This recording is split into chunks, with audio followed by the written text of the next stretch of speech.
Link TV, connecting you to the world. Link TV is viewer supported. Watch more at linktv.org. Al-Qaeda issues a threat against Christians. Dozens of Iraqi worshippers are killed in a church in Baghdad. Will the ethnic strife in Iraq expand to include Christians? And who is driving this wedge? Answers to these questions and more on Link TV's Mosaic Intelligence Report. This week, gunmen overran a Christian church in the Qaeda neighborhood of Baghdad during Sunday services, instantly murdering a priest and an acolyte.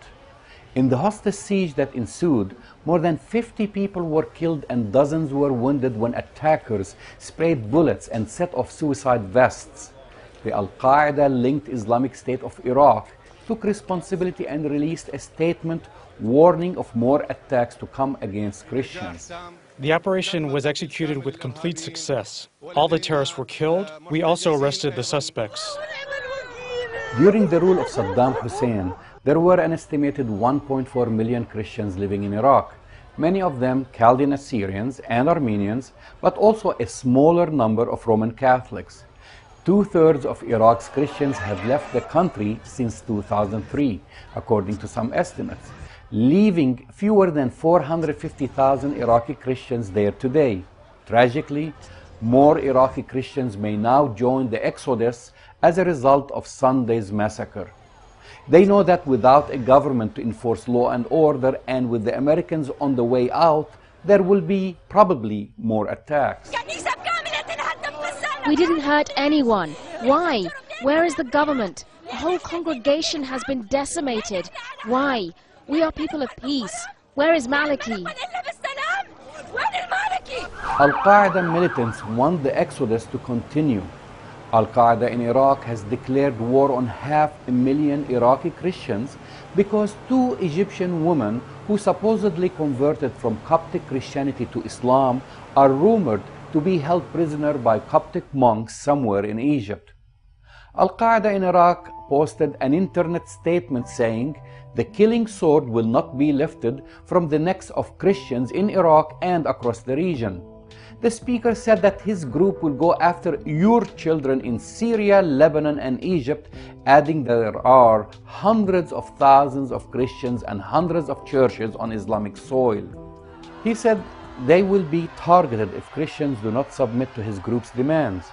Leaders of the Coptic Church deny the women are being held anywhere, calling the assertion an illusion in the minds of sick people. Even if the story about the Coptic monks is true, it is utterly mind-boggling why Iraqi Christians are held responsible for something done in Egypt. There has not been any logic behind all the death and destruction that have become a part of Iraqi daily lives. 2 days after the Sunday massacre, more than 70 people were killed and 250 wounded as 16 car bombs and roadside bombs detonated across the city on Tuesday. The coordinated bombings seem designed to demonstrate that Al-Qaeda in Iraq and other insurgent groups still have a significant presence in the capital. For the last 4 months, we have seen attacks around Baghdad, but now they are inside. Muhammad al-Rubai, a Baghdad Provincial Council member for Qaeda, was quoted by Associated Press. Qaeda is the center of Baghdad, and Baghdad is the center of the government. That means the terrorists are sending a message to the world, we're back and we're here. This was an organized crime, a terrorist crime. What's the purpose of it? They basically want people to eat and sleep and not think about anything else, to not think about their future. They want to force them to leave Iraq. Religious leaders from around the world condemned the attacks, including Iraq's Grand Ayatollah Sistani. Condemnation, however, is not enough. Iraqi leaders and security forces must do more to protect a Christian population whose roots in the country reach back in history. Moreover, Iraq's current security and political dysfunction could prove a liability to the entire region, becoming a deadly breeding ground for terrorist groups with global aspirations. On a closing note, this will be my last report on Link TV.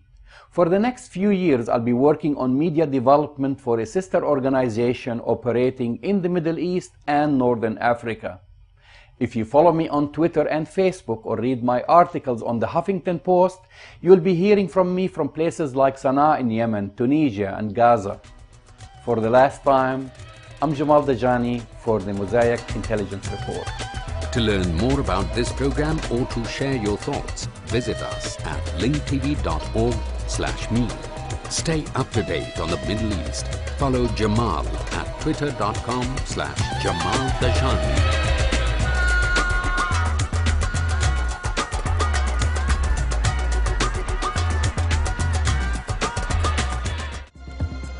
This program is brought to you by Link TV for educational and non-commercial use only.